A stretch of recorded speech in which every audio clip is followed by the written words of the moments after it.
ఎవరైనా సరే ఆరోగ్యంగా ఉండాలంటే శుభ్రత పాటించాలి. మరి శుభ్రత కావాలంటే ఎలిం ప్రొడక్ట్స్ వాడాలి. ఇండస్ట్రీ మీకు ఏమి ఇచ్చింది అసలు? ఏంటంటే 25 సంవత్సరాల ఈ ప్రయాణం అనేది కూడా ఒకసారి అబ్జర్వ్ చేసుకుంటే సో ఒక ఫైనాన్షియల్ వైజ్ కానీ లేకపోతే ఫేమ్ వైజ్ కానీ ఎవ్రీథింగ్ అని చూసుకుంటుంటే ఎన్నో ఇచ్చింది, ఓకే.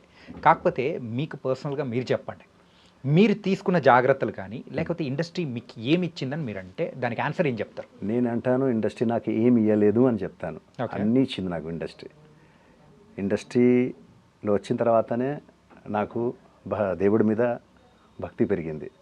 మీరు అనుకోవచ్చు ఎలా భక్తి పెరిగిందని. ఫస్ట్ భయం, చాలా భయంగా ఉండేది. ఏం భయం అంటే రేపు ఏం జరగబోతుందో, రేపు షూటింగ్ లేకుంటే నా పరిస్థితి ఏంది, నా పిల్లల భవిష్యత్తు ఏంది, మా వైఫ్ నేను ఎట్లా చూసుకోవాలి, మా పిల్లల్ని ఎట్లా చూసుకోవాలి, ఫ్యామిలీని ఎట్లా చూసుకోవాలి అని ఒక భయం నాకు ఉండేది. ఆ భయంతో నాకు భక్తి వచ్చింది. ఆ భక్తి ముదిరి ఎలా అయిపోయిందంటే ఇప్పుడు నా భయాన్ని పోగొట్టేసింది. అది ఇదేంటి చాలా డిఫరెంట్గా ఉంది అసలు. అదే భయంతో భక్తి వచ్చింది. భయంతో భక్తి వచ్చింది.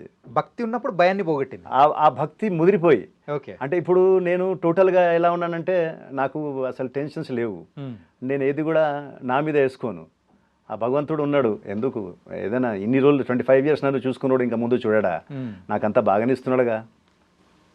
నాకు మంచి ఫ్యామిలీని ఇచ్చాడు, నాకు మంచి పిల్లలు ఇచ్చాడు, మంచి సర్కిల్, ఫ్రెండ్ సర్కిల్. ఇంకా ఏం కావాలి నాకు? ఇంకా అంటే కోట్లు ఉంటేనే సరిపోదుగా. ఇప్పుడు మన కోట్లు ఉండి ఇవన్నీ లేదంటే వేస్ట్ కదా లైఫ్. ఎంతమంది దగ్గర డబ్బులు ఉన్నాయి, ఆరోగ్యం లేకుంటే ఎందుకు? ఆరోగ్యం లేనప్పుడు మీరు వేస్ట్. డబ్బులు ఏం చేస్తాం? దాని మీద పండుకుంటామా, తింటామా? తినడానికి మరి అది రోటీ, అదే మీకు అన్నం కావాలిగా.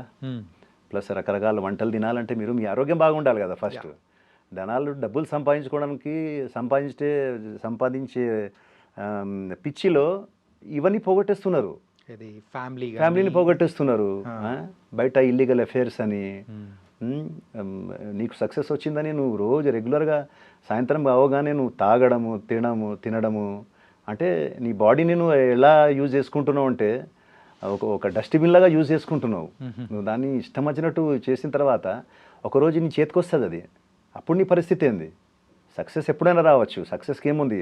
కొందరు 70-80 years సక్సెస్ అయిన వాళ్ళు కూడా ఉన్నారు. ఈరోజు ఒక ఆయన చనిపోయారు, 119 years అట.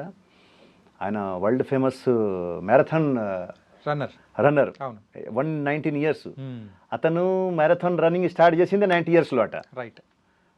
90 years నుంచి వితిన్ అటు 10 ఇటు 19 అంటే 29 years వ్యాప్తంగా అతను పేరు సంపాదించాడు. ఈరోజు అతను చనిపోయినందుకు మీడియా దగ్గర నుంచి అందరు బాధపడుతున్నారు. ఎందుకని? అతను ఆ ఏజ్లో కూడా సక్సెస్ వచ్చింది. ఇన్ఫాక్ట్ ఆయన ఎవరో నాకు తెలియదు, కానీ ఇట్లా మనం మాట్లాడుకుంటున్నామంటే అంతే కదా. అన్ని పేపర్స్లో, అన్ని న్యూస్లో అతని గురించి వచ్చింది. 90లో అతను మ్యారథాన్ మొదలు పెట్టాడట. వితిన్ 29 years ఆల్ ఓవర్ వరల్డ్లో ఎన్నో అవార్డ్స్ గెలిచి, ఎన్నో నేషనల్ అవార్డ్స్ గెలిచి ఆయన 119 yearsకి మొన్న యాక్సిడెంట్లో ఏదో బండి గుద్దేస్తే చనిపోయాట. కానీ అన్ని మీడియా మాట్లాడుకుంటుందే మంచితనం గురించి, అతను సాధించిన దాని గురించి మాట్లాడుకుంటా. అదే సక్సెస్కు ఏజ్ లేదు. కానీ మీరేం చేస్తున్నారు? మీకు త్వరలో సక్సెస్ వచ్చేస్తే, త్వరలో మీ చేతిలో సక్సెస్ వచ్చే వరకు మీ రూట్ ఎక్కడికి వెళ్తుంది? మీరు ఏం చేస్తున్నారు? ఇష్టం వచ్చినట్టు బిహేవ్ చేస్తున్నారు. మీ బాడీని ఇష్టం వచ్చినట్టు మీరు తాగి ఇది చేసుకొని, ఏ ఫ్యామిలీ అయితే మీ ఆపదలో ఉంటుందో, మీకు ఆపద వచ్చినప్పుడు మీతో ఎవరు ఉండరు. గుర్తుపెట్టుకోండి. ఎవరైనా నాతోటి మీతోటి ఎవరైనా కానీ మీకు ఏదైనా హాస్పిటల్ బెడ్లో ఉన్నానంటే మీ ఫ్యామిలీ తప్ప మిమ్మల్ని ఎవరు చూడరు. సందర్శించడానికి వస్తారు అంతే. అరే అయ్యయ్యో చాలా అబ్బా పాపం ఏంది ఇట్లా అయిపోయింది అంతే. వాళ్ళు వెళ్ళిపోయిన తర్వాత మళ్ళీ దాని తర్వాత మీ గురించి పట్టించుకోరు. కానీ మీ వైఫ్, మీ పిల్లలు మీ పక్కనే కూర్చొని ఉంటారు.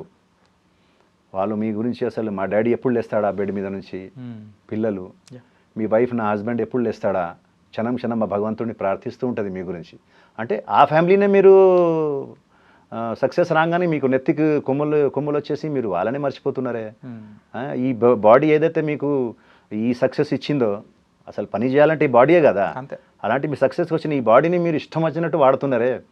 తాగుతున్నారు, తింటున్నారు, ఇష్టం వచ్చినట్టు చేస్తున్నారు. కానీ మీ దగ్గర నుంచి ఈ కైండ్ ఆఫ్ ఆన్సర్ ఇంత మెచ్యూర్డ్గా అయితే అసలు ఎక్స్పెక్ట్ చేయలేదు. నేను అదే చెప్పా, ఇది భక్తితోటే వచ్చింది. కానీ ఇది మాత్రం నాకైతే షాకింగ్, సర్ప్రైజింగ్. నిజంగా నాకు ఎప్పుడైతే ఈ భక్తి భావంలో వెళ్ళానో, భగవంతుడు ఇవన్నీ చదవడం మొదలు పెట్టాను, అవన్నీ చేసిన తర్వాత రీసెంట్లీగా అంటే నేను మందు ఇవన్నీ సిగరెట్స్ అవన్నీ ఎప్పుడో మానేసా. అంటే అలవాటు ఉందా అన్న గట్టిగా? అంతకుముందు ఉండేది, ఒక 15 years బ్యాక్ నుంచి అన్నీ మానేసా. రీసెంట్లీగా కాణిపాకంకి వెళ్ళి నాన్ వెజ్ కూడా మానేసా నేను. ఒక 2 years బ్యాక్ వెళ్ళి టోటల్గా ఇంకా శాకాహారి, ఇంకా అంటే ఇంకా ఇవన్నీ కూడా పక్కన పెట్టేసి, ఏంటంటే మనం వెళ్తూ వెళ్తూ ఏదో గుడి కనిపిస్తుంది, మనం వెళ్ళాలనుకుంటాము, కానీ ఏదో నాన్ వెజ్ తినేసి ఉంటాము. అయ్యో పోలేకపోయామే లోపల, ఈరోజు నాన్ వెజ్ తిన్నామే, అదే తినకుంటే మనకు బాగుంటుంది కదా, మనం ఎక్కడైనా ఎప్పుడైనా వెళ్ళొచ్చు కదా అని చెప్పేసి ఇవన్నీ థాట్ వచ్చి వద్దు ఇవన్నీ. అయినా కూడా ఒక 40 తర్వాత నేనే కాదు, అంటే నేను ఒక అడ్వైస్ ఇవ్వడమే అందరికీ, యూత్కి కానీ సినిమా ఇండస్ట్రీలో ఉన్న వాళ్ళు కానీ ఎవరైనా ప్రతి ఒక్కరికి అడ్వైస్ చేయడం ఏంటంటే 40 years తర్వాత మీరు నాన్ వెజ్ మానేస్తేనే బెస్ట్. ఓకే. ఎందుకంటే ఈ బాడీ కూడా ఒక న్యూ వెహికల్ లాగానే. వెహికల్ 5 years, మన కొత్త వెహికల్ కొన్న తర్వాత 5 years చూడండి, దానికి ఏం ప్రాబ్లమ్స్ రావు. Right. After 5 years brake shoe పోవడము, టైర్ ఎరగడము, లైట్స్ పోవడము, అలా ఒక్కొక్కటి వెళ్తూ ఉంటుంది. ఆఫ్టర్ సర్టన్ టైమ్స్ సార్ దీనికి బోర్ పిస్టన్ వచ్చింది సార్ ఇంకా అంటారు కదా. ఈ బాడీ కూడా అంతే. 40 years దాకా ఎందుకు టైం ఇస్తున్నా అంటే భగవంతుడు ఒక గొప్ప బాడీ ఇచ్చాడు మనకు, చాలా గ్రేట్ బాడీ ఇచ్చాడు. అంటే ఇంత టెక్నికల్లీ ఇంత సాలిడ్ ఇన్వెన్షన్ నాకు తెలిసిన వరకు ప్రపంచంలో ఎవరు చేయలేడు, మనిషి అయితే చేయలేడు. ఇంత పగడ్బందీగా బాడీలో పార్ట్స్ అన్నీ ఎలా ఫిక్స్ చేశాడంటే భగవంతుడు, గ్రేట్. చూడడానికి 2 కళ్ళు, ఒకటి పోయినా ఒకటి ఉంటుంది, వినడానికి కూడా మనకు ఒకటి పోయినా ఒకటి ఉంటుంది, తినడానికి ఒకటే ఇచ్చాడు తక్కువ తినమని. అలా 2 కిడ్నీ ఇచ్చాడు, ఒకటి పోయినా ఒక మనిషి ఒక కిడ్నీ మీద కొన్ని సంవత్సరాలు బతకగలుగుతాడు. సో ఎవ్రీథింగ్ అంటే స్పెషల్గా ఇచ్చాడు. సో నా అడ్వైస్ ఏంటంటే ఒక 40 years తర్వాత ఎవరైనా కానీ ఇవన్నీ మానేస్తే బెటర్. నాన్ వెజ్ అనేది కొంచెం బాడీ, ఆ మిషన్ అప్పటికి ఫంక్షనింగ్ కొంచెం స్లో అయిపోతూ ఉంటుంది. సో దానికి బాడీని, ఆ ఫుడ్ని అరిగడానికి దానికి takes lot of time, 24 hours 48 hours. Mutton అయితే 48 hours పడుతుందట. సో దాని కారణంగా దాని ఒక ఎఫెక్ట్ బాడీ ప్రత్యేక ఒక అవయవాల మీద పడుతుంది. సో అది మానేస్తే హెల్తీగా ఉంటారు. దాంతోపాటు రెగ్యులర్గా ఎవరైనా కానీ ఒక 1 hour మీరు దానికి మీ బాడీకి ఇవ్వండి.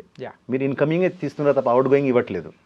ఇన్కమింగ్ వెళ్తుంది, అవుట్ గోయింగ్ ఏం లేదు. యోగానో, జిమ్మో, జాగింగో, ఏదో ఒకటి సంథింగ్, జుంబానో, సీక్రెట్ ఇదే అనమాట.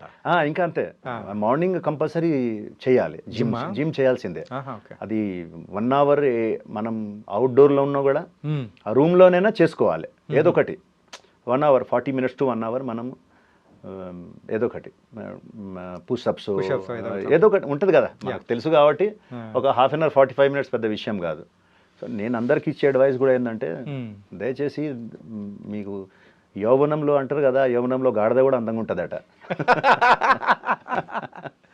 కాబట్టి మీరు యౌవనంలో ఉన్నారు, ఈ 40 years లోపల ఎంత యౌవనంలోనే ఉంటారు, మీరు అందంగానే కనిపిస్తారు అందరికీ. కానీ ఒక ఏజ్ దాటిన తర్వాత ఎప్పుడైతే బాడీ మనకు ఒక్కొక్క పార్ట్స్ మనకు జవాబిస్తుంటుందో అప్పుడు సిగ్నలింగ్ ఇస్తుంటది.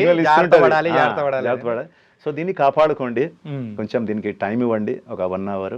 అలాగే ఫుడ్ హ్యాబిట్స్ కానీ అన్నిటి అది చూసుకోండి. ఇంకోటి ఫ్యామిలీని మంచిగా చూసుకోండి. అది మెయిన్ అన్న, నేను చెప్తున్నాను అందరికి అదే చెప్పింది అంటే దయచేసి ఫ్యామిలీని మంచిగా చూసుకోండి. ఎందుకంటే మీ ఆపదలో వాళ్ళు తప్ప ఎవ్వరు రారు.